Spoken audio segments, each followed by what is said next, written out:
Gift of the Wild. It was around 6 in the morning when Jack Morgan, a former journalist and now an aspiring writer, opened the door of his solitary house in the Adirondack Mountains. He stepped onto the porch to breathe in the fresh forest air in his worn flannel shirt, still not fully awake and dreaming of strong coffee. At that moment, he froze, as if struck by an electric shock.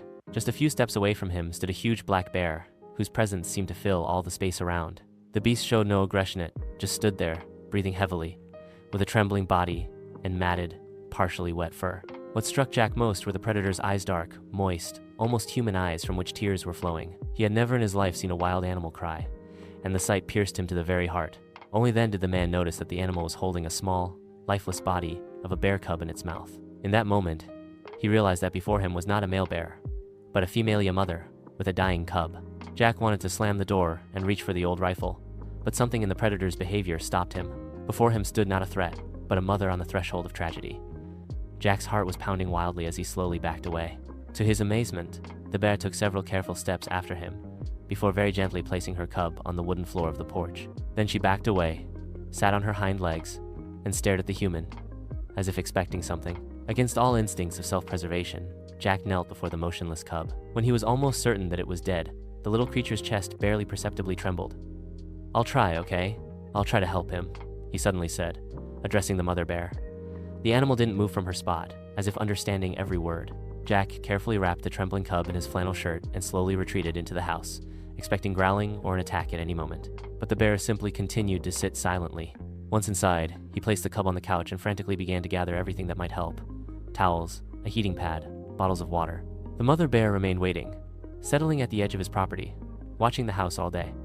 The cub lay on the couch among towels, motionless and cold. Jack leaned close enough to feel the weak breathing of the small body. "You're alive, little one. You're still with us." He wrapped the cub more tightly and hurried to the back room, where he found an old heater. The cub's breathing was shallow, and its hind legs seemed strangely stiff, as if broken. Around one ear, blood had congealed. Something serious had clearly happened to the cub. Jack picked up the phone and called Sarah Williams, the nearest veterinarian. "Sarah, it's Jack. I have a bear cub at my house, wounded, in very bad condition. The mother brought him to me and left him right on my porch." After a pause filled with disbelief, Sarah finally said, "Are you sure you haven't had too much to drink, Jack?" "No, I'm completely serious. What should I do to keep him alive?" Sarah gave clear instructions and promised to come soon with a colleague who had previously worked at a wildlife rehabilitation center. Jack mixed honey with warm water and, using a basting syringe, carefully released a few drops of liquid into the cub's mouth. After several attempts, its tongue moved slightly, and the man felt a surge of hope. "That's it. Come on, little fighter, stay with me." By noon, the cub moved its paw for the first time, and Jack laughed with relief, not even noticing tears streaming down his cheeks. "You're not going to die today, little one.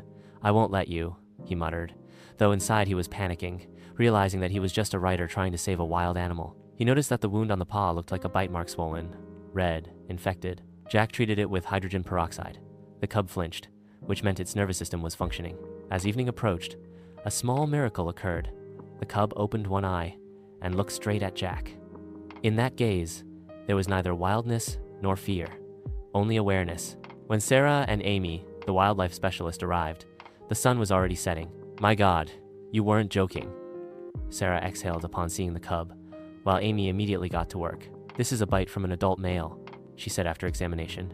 "Male bears sometimes kill cubs that aren't their own. This little one was lucky that his mother managed to protect him and brought him to you. It's amazing that she chose a human." The veterinarian spent several hours treating wounds, administering antibiotics, and restoring water balance. "We'll leave you medicines and instructions," said Amy, gathering her things. "But as soon as he gets better, you must return him to the wild." Over the next 2 weeks, the cub recovered surprisingly quickly. His wounds healed, his appetite returned, and he began to explore the house with growing confidence. Jack named him Buddy, though he knew he shouldn't get attached to a wild animal.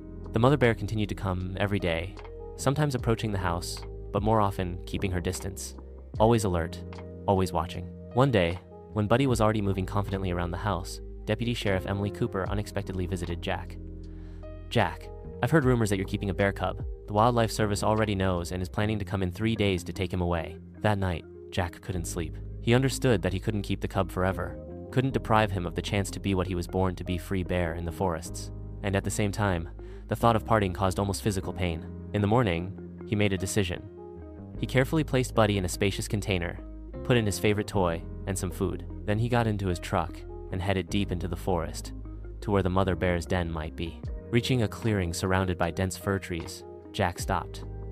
"This is your real home, little one," he said, opening the container. Buddy uncertainly took a few steps, then stopped and looked at the human. At that moment, the mother bear appeared from the edge of the clearing. Their eyes met, and Jack again saw that strange awareness in her eyes. He slowly backed away further, showing that he posed no threat. Buddy froze, looking first at Jack, then at his mother, as if torn between two worlds, between trust and instinct. The mother bear made a quiet sound, and the cub turned to her, took a few uncertain steps. But suddenly, he ran back to Jack, burying his muzzle in the man's knees, as if saying goodbye. Jack knelt down and stroked his fur one last time. "Go, live your life, little brave one. You'll be fine." Then he gently pushed him toward the mother bear, and this time Buddy didn't hesitate. He reached his mother, and she thoroughly sniffed him. And then something unexpected happened. The mother bear raised her head and looked directly at Jack, and then slightly bowed it before turning and walking into the forest. Jack returned to his empty house, which now seemed too quiet. He gathered the blankets, toys, all traces of Buddy's stay and put them in a box, which he took to the attic. Several months passed. He returned to his normal life, writing his book, walking in the forest, enjoying the quiet. But sometimes, especially at dusk, he would go out onto the porch with a cup of tea and peer into the forest's edge, knowing that somewhere there, among the trees, lived a bear cub who once slept on his couch. One autumn morning, Jack came out of the house and saw a small gift on the porch, a handful of ripe forest berries, neatly piled in a heap. There was no one around, but he knew who had done this, and smiled, looking into the forest where a shadow flickered. Since then, every autumn, when the leaves begin to change color, he finds small gifts on his porch berries, pine cones, once even a beautiful stone. It reminds him that sometimes the most important encounters in our lives happen without warning, and the deepest connections are formed in moments when we least expect it. Now, when Jack writes his book, he often thinks about the mother bear who entrusted him with her most precious possession, and about the cub who taught him that to love means to know how to let go. In a world where the boundaries between wild and domestic seem so clear, they reminded him that compassion knows no species barriers, and trust can arise in the most unexpected places.